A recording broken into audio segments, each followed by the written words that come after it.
اللہم صلی علی سیدنا محمد وعلی آل سیدنا محمد وبارک وسلم۔ Daily Islamic network YouTube channel پر آپ سب کو خوش آمدید۔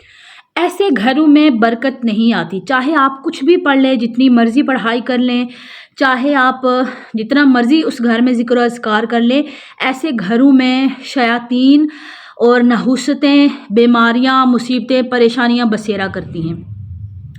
اکثر لوگ کیا کرتے ہیں کہ بہت زیادہ پڑھائی ہم نے کروا لی، بہت زیادہ ہم نے صدقہ خیرات کر لیے اور بہت زیادہ ہم نے عبادات کر لی، لیکن پھر بھی اس کے باوجود بھی گھر میں جو ہے وہ مصیبتیں آ رہی ہیں، ایک سے ایک بڑھ کر پریشانی آ رہی ہے، بیماری آ رہی ہے، لوگ پریشان ہو جاتے ہیں۔ اس کی وجہ کیا ہے؟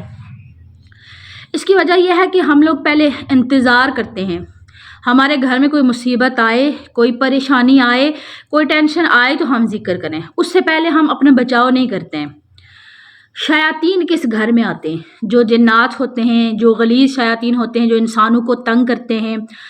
کچھ لوگ کہیں گے کہ ان کا وجود نہیں ہوتا، کیوں نہیں ہوتا؟ قرآن پاک میں جنوں کا اور انسانوں کا ذکر ہے کہ اللہ تعالیٰ جنوں کا بھی، انسانوں کا بھی، ہر مخلوقات کا اللہ تعالیٰ رب ہے۔ تو وہ جنات کی بھی قسمیں ہوتی ہیں، جس طرح انسانوں میں مسلمان ہیں، کافر ہیں، اچھے برے لوگ ہوتے ہیں، اسی طرح جنات میں بھی نیک جنات بھی ہوتے ہیں اور گندے قسم کے غلیظ شیاطین بھی ہوتے ہیں جو لوگوں کو پریشان کرتے ہیں، اور انسان سے زیادہ ان کے پاس پاور ہوتی ہے، یعنی ان کے پاس پاور ہوتی ہے کہ وہ انسانوں کو تنگ کر سکتے ہیں، نظر نہیں آتے، پریشان کر سکتے ہیں۔ اس طرح ان کے پاس جو ہے وہ پاور ہوتی ہے اور وہ لوگوں کے گھروں میں بھی آ سکتے ہیں۔ لیکن جس گھر میں اللہ کا ذکر کیا جائے، اس گھر میں ایسے شیاطین جانے سے ڈرتے ہیں۔ ایک جو غلیظ شیطان ہوتا ہے، ابلیس ہے جو سب سے بڑا شیطان، اور اس کے علاوہ جو شیاطین ہیں، یہ اس گھر میں اس مومن سے بھی ڈرتے ہیں کہ جس کے ذکر میں، جس کے دل میں اللہ تعالیٰ کا ذکر ہوتا ہو۔ تو جس گھر میں اللہ کا ذکر نہیں ہوتا، جس گھر میں نماز نہیں پڑھی جاتی، اس گھر میں نحوستیں آئیں گی، اس گھر میں پریشانیاں، مصیبتیں آئیں گی، اور اس گھر میں شیاطین بسیرا کریں گے، یعنی جس گھر میں اللہ کا ذکر نہیں ہوگا۔ اللہ کا ذکر بہترین عبادت ہے۔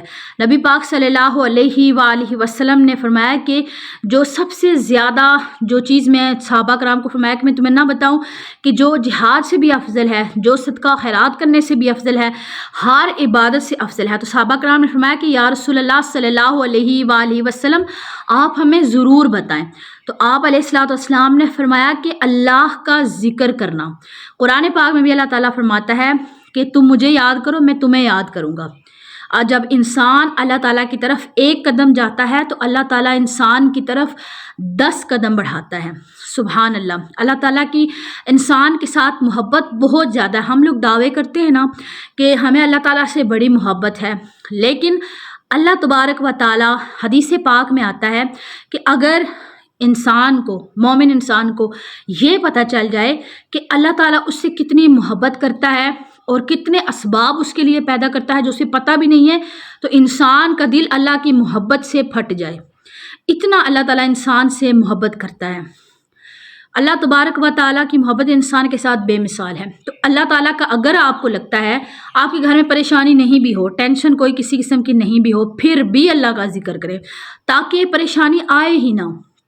جب پریشانی آ جاتی ہے تب ہم قرآن خوانی کروا لیں، ہمارے گھر میں بڑے مسئلے چل رہے ہیں، قرآن خوانی کروا لیں، اب ذکر اذکار کروا لیں، صدقہ خیرات کر لیں۔ جب پریشانی آتی ہے ہم تب کرتے ہیں، ہم پہلے کیوں نہیں کرتے؟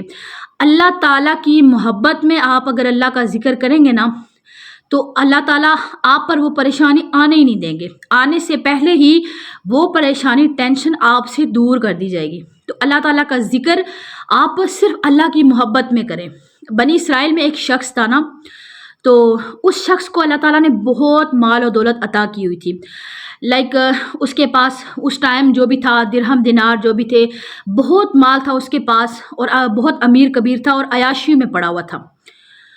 تو پھر اللہ تعالیٰ نے ایک دفعہ اس انسان کی آزمائش کی اور اس انسان سے سارا مال چھین لیا گیا، اور اس انسان سے صحت بھی چھین لی گئی، اور وہ بیمار ہو گیا، اور اللہ تعالیٰ کی طرف سے بہت بڑی آزمائش اس کے اوپر آ گئی۔ تو جب آزمائش آتی ہے تو وہ جا کر اللہ تعالیٰ کے سامنے سجدہ ریز ہو جاتا ہے کہ اے اللہ تعالیٰ مجھے معاف کر دے، میں بھٹک گیا تھا، غافل ہو گیا تھا۔ تو اب مجھے معاف کر دے، میں نیکسٹ ٹائم ایسا نہیں کروں گا. اللہ سے معافی مانگتا ہے. فرشتے کہتے ہیں کہ اے اللہ تعالیٰ، پہلے بھی اسے آپ نے بہت زیادہ عطا کیا تھا، تو یہ انسان بھٹک گیا تھا، غافل ہو گیا تھا، تو اب اس کو نہ عطا کیا جائے، یہ کیونکہ پھر غافل ہو جائے گا. تو اللہ تعالیٰ فرشتوں سے فرماتے ہیں کہ میں وہ جانتا ہوں جو تم نہیں جانتے، تو اس کو عطا کیا جائے، کیونکہ اس کو یہ تو پتہ ہے نا کہ میں عطا کرنے والا ہوں، میں دینے والا ہوں، میں جو ہے مالک ہوں. تو اس کی دعا قبول کی جائے، اس کو عطا کیا جائے. تو اللہ تعالیٰ کے حکم پر اس انسان کو سب کچھ دوبارہ عطا کر دیا جاتا ہے. مال و دولت، صحت، سب کچھ اسے واپس عطا کر دیا جاتا ہے. جیسے ہی اس کو سب کچھ ملتا ہے، کچھ دن کے بعد دوبارہ وہ غافل ہو جاتا ہے اور توبہ کو توڑ دیتا ہے. دوسری مرتبہ پھر آزمائش آتی ہے، پھر اللہ کے سامنے جاتا ہے اور پھر توبہ توڑ دیتا ہے. تیسری، چوتھی، پانچویں، یہاں تک کہ 70 مرتبہ وہ انسان توبہ کرتا ہے، اللہ اس کی دعا کو، توبہ کو قبول کرتا ہے اور پھر دوبارہ وہ غافل ہو جاتا ہے. 70 مرتبہ. تو فرشتے کہتے ہیں ہر بار کہ اے اللہ، پہلے اتنی دفعہ اس نے توبہ کی، اس نے توبہ کو توڑ دیا، اب اس کو عطا نہ کیا جائے. تو اللہ تعالیٰ نے ہر دفعہ یہی کہا فرشتوں سے، میں وہ جانتا ہوں جو تم نہیں جانتے. 70 مرتبہ توبہ کرنے کے بعد، توبہ توڑنے کے بعد، ایک مرتبہ پھر وہ شخص لیٹا ہوا تھا، سونے کے لیے لیٹا، تو رات کو یہ سوچتا ہے کہ اتنی دفعہ میں نے اللہ سے توبہ کی، اللہ نے میری توبہ قبول کی، ہر دفعہ میں توبہ توڑتا تھا اور میں غافل ہو جاتا تھا. تو اس کی آنکھوں سے آنسو جاری ہو جاتے ہیں. فوراً اٹھتا ہے، وضو کر کے 2 نفل پڑھتا ہے اور اللہ کی بارگاہ میں آ جاتا ہے کہ اے اللہ، آج میرے پاس دولت بھی ہے جو تو نے عطا کیا ہے، آج میرے پاس صحت بھی ہے، آج میرے پاس سب کچھ ہے. اے اللہ، آج میں کسی دنیاوی مقصد کے لیے نہیں آیا، میں بہت شرمندہ ہوں کہ میں نے 70 دفعہ توبہ کی اور توڑی، لیکن آج اے میرے باری تعالیٰ میں صرف تیری محبت میں آیا ہوں، میں بہت شرمندہ ہوں اور بڑا رویا. فوراً اللہ تعالیٰ نے جو اس کے درمیان جو پردے تھے فرشتوں کے درمیان، اور کہا فرشتوں سے، دیکھو آج یہ کس لیے آیا ہے. تو فرشتے کہتے ہیں کہ یا اللہ، آج یہ صرف تیری رضا کے لیے آیا، کیونکہ اس کے پاس وہ سب کچھ موجود ہے جو یہ پہلے مانگا کرتا تھا. تو اللہ تعالیٰ فرماتے ہیں کہ کیا میں نے تمہیں نہیں کہا تھا کہ میں وہ جانتا ہوں جو تم نہیں جانتے. اللہ تعالیٰ انسان سے بڑی محبت کرتا ہے. فرشتوں کے سامنے بھی اللہ تعالیٰ انسان کا پردہ رکھتے ہیں. انسان کوئی گناہ کرتا ہے، فرشتوں سے بھی اللہ تعالیٰ چھپا دیتے ہیں انسان کے گناہ. اتنی محبت ہے. تو جس گھر میں اللہ کا ذکر کیا جائے، اللہ تعالیٰ کو یاد کیا جائے، اس گھر میں برکت نازل ہوتی ہے، اس گھر میں سکون ہوتا ہے، اور یہ جو ہوتے ہیں شیاطین وغیرہ، نحوستیں، یہ اس گھر میں نہیں آتی.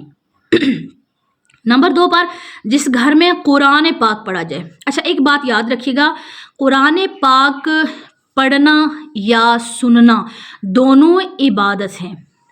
پڑھنے میں آپ پڑھتے ہیں قرآن پاک، ہر لفظ کے بدلے 10 نیکیاں ملتی ہیں، بہت اجر و ثواب ہے. اور سننے کا بھی اجر و ثواب ہے، پڑھا بھی کریں اور سنا بھی کریں. لیکن غلطی اس میں کیا کرتے ہیں، اسلامی بہنیں پریشان ہو جاتی ہیں کہ ہم تو سارا دن اپنے ٹی وی پر قرآن پاک لگائے رکھتے ہیں، لیکن پھر بھی ہمارے بچے بیمار ہو جاتے ہیں، ہم خود بیمار ہو جاتے ہیں. اب دیکھیں، آپ سارا دن آپ نے لگایا، یا 4 گھنٹے 3 گھنٹے آپ نے لگائے کیا 3 گھنٹے آپ نے مسلسل بیٹھ کر قرآن پاک کو توجہ سے سنا ہے؟ قرآن پاک میں اللہ تعالیٰ ارشاد فرماتا ہے کہ جب قرآن پاک پڑھا جائے تو اسے توجہ سے، خاموشی سے سنو، تاکہ تمہارے اوپر اللہ کی رحمت نازل ہو. اور پھر دوسری جگہ فرمایا کہ جتنا آسانی سے ہو سکے قرآن پاک پڑھ لیا کرو. اللہ تعالیٰ نے نہیں کہا کہ 2 سپارے پڑھو، 5 10 سپارے پڑھو. اللہ تعالیٰ نے فرمایا کہ جتنا آسانی سے ہو سکے پڑھو. نبی پاک صلی اللہ علیہ وآلہ وسلم سال میں 2 مرتبہ قرآن پاک جو ہے مکمل کیا کرتے، اور پھر اس کے بعد دعا کیا کرتے سال میں. تو اگر کوئی روزانہ 2 پیج پڑھ لیتا ہے، یعنی 1 پیج پکڑا تو 2 سائڈ سے وہ 2 پیج ہو جاتے ہیں. صرف 1 پیج روزانہ پڑھتا ہے تو آسانی سے اس کے 2 سال میں جو ہے وہ قرآن پاک کمپلیٹ ہو جاتا ہے. تو سال میں 2 دفعہ قرآن پاک اس کا آسانی سے کمپلیٹ ہو جاتا ہے 2 پیج پڑھنے سے. اگر 1 پیج پڑھیں تو سال میں 1 قرآن پاک کمپلیٹ ہوگا. تو پھر کیا کہ قرآن پاک توجہ سے سنیں، غور سے سنیں. اب آپ نے دن کو کام کرنے ہوتے ہیں کچن کے، یا آپ نے جو بھی گھر کے آپ کے کام کاج وغیرہ ہیں، تو آپ نے قرآن پاک لگا دیا. بے شک آپ خاموشی سے اپنا کام کر رہی ہیں، لیکن آپ قرآن پاک کو اگنور کر رہی ہیں. جی ہاں، آپ اگنور کر رہی ہیں. قرآن پاک لگا ہوا ہے، آپ برتن دھو رہی ہیں، قرآن پاک لگا ہوا ہے، آپ صفائیاں کر رہی ہیں، قرآن پاک لگا ہوا ہے، آپ ناشتے بنا رہی ہیں، ٹھیک ہے، آپ اس ٹائم کو ضائع نہیں کرنی چاہتی کہ کان آپ کے سن رہے ہیں، تو آپ کوئی بیان لگا لیں اسلامی، کوئی احادیث کا بیان لگا لیں، کوئی اسلامک آپ چیز لگا لیں کہ جس کو آپ سنیں، اس سے آپ کو گناہ نہیں ملے گا کہ چلیں آپ کے ایک معلومات جو ہے وہ آپ کے ذہن میں پڑتی رہے گی کہ ایک اسلامک ویڈیو چل رہی ہے اور آپ کو اس کا اجر مل رہا ہے، ثواب مل رہا ہے۔ اور بہترین طریقہ یہ ہے کہ زبان سے ذکر و اذکار آپ جاری رکھیں، تو برکت پھر حاصل کرنے کا طریقہ یہ ہے کہ آپ دنیا کے جتنے بھی کام ہیں ان کو آپ تھوڑا سا پینڈنگ پہ رکھیں اور پہلے آپ قرآن پاک کی تلاوت لگائیں، باوضو ہو کر، دو زانو ہو کر، نماز کی طرح جس طرح بیٹھتے ہیں، بیٹھ کر صرف 5 یا 10 منٹ، اگر زیادہ دیں گے تو زیادہ آپ کے لیے فائدہ مند ہے، اگر کم دیں گے تو کم فائدہ مند ہے، کم اجر ملے گا۔ تو آپ نے کیا کرنا ہے، صرف 5 یا 10 منٹ آپ نے قرآن پاک لگایا، اس کو آپ نے توجہ کے ساتھ سنا، سننے کے بعد پھر آپ اس کو بند کر کے آپ دنیا کے کام آپ کریں۔ اللہ تعالیٰ آپ سے نہیں ڈیمانڈ کرتے کہ آپ پورا دن قرآن پاک سنیں، لیکن صرف اللہ تعالیٰ یہ کہتے ہیں کہ جب پڑھا جائے نا قرآن پاک تو توجہ کے ساتھ اور غور سے سنو تاکہ تمہارے اوپر اللہ تعالیٰ کی رحمت نازل ہو۔ تو کیا کرنا ہے کہ قرآن پاک کو توجہ سے سننا ہے تو اللہ تعالیٰ کی رحمت نازل ہو، کیونکہ تو جہاں پر اللہ کی رحمت نازل ہوتی ہے، جس گھر میں یا جہاں پر بھی، تو وہاں پر رحمت کے فرشتے آتے ہیں، شیاطین بھاگ جاتے ہیں، ابلیس بھاگ جاتا ہے، نحوستیں، بیماریاں، لڑائی جھگڑے، فتنہ فساد، یہ ساری چیزیں اس گھر سے نکل جاتی ہیں جس گھر میں قرآن پاک پڑھا جائے۔ نمبر 3 پر نماز پڑھنا، یعنی جس گھر میں نماز نہیں پڑھی جاتی وہ گھر قبرستان کی مانند ہو جاتا ہے۔ جو عورتیں گھروں میں نماز کی پابندی نہیں کرتی یا جو مرد نماز کی پابندی نہیں کرتے، وہ گھر قبرستان ہے، وہ گھر نہیں ہے، پھر قبرستان ہوگا تو وہ ویران ہی ہوگا، ٹھیک ہے۔ تو نماز لازمی اپنے گھر میں ضرور ادا کیا کریں۔ اچھا، ایک اور جو بہت بڑی مسٹیک ہے، گھر میں غلاظت کا ہونا۔ اب یہ ساری چیزیں آپ کر رہے ہیں، نماز پڑھ رہے ہیں، قرآن پاک پڑھے ساری، تو گھر میں کسی بھی قسم کی غلاظت نہیں ہونی چاہیے۔ گھر میں آپ نے صفائی کا خاص طور پر خیال رکھنا ہے اور گھر میں کسی قسم کی غلاظت نہیں ہونی چاہیے۔ بعض دفعہ لوگوں کو نہیں پتہ ہوتا، گھر میں بچوں کے پیمپر بھی نہ رکھا کریں۔ پیمپر آپ نے جیسے چینج کیا فوراً اس کو گھر سے باہر نکالنے والے کام کیا کریں، اس کو گھر کے اندر نہیں رکھا کریں، وہ بھی غلاظت ہے اور اس سے بھی جو ہے گھر میں شیاطین آ جاتے ہیں۔ اور اسی طرح حیض کے دنوں میں خواتین خاص طور پر اپنی پاکی کا، صفائی کا خیال رکھا کریں۔ اور ایک اور چیز کہ گھر میں ناپاک شخص نہیں ہونا چاہیے۔ جس گھر میں ایسا شخص ہو کہ جس کے اوپر غسل فرض اور جان بوجھ کر لیٹ کرے، اس گھر میں رحمت کے فرشتے نہیں آتے جب تک وہ غسل نہ کر لے۔ اور سب سے بہترین جو وہ شخص ہوتا ہے کہ جو ناپاکی کی حالت میں زیادہ دیر رہے اور غسل فرض ہونے پر غسل نہ کرے، تو اس انسان کو بہت زیادہ گناہ ملتا ہے۔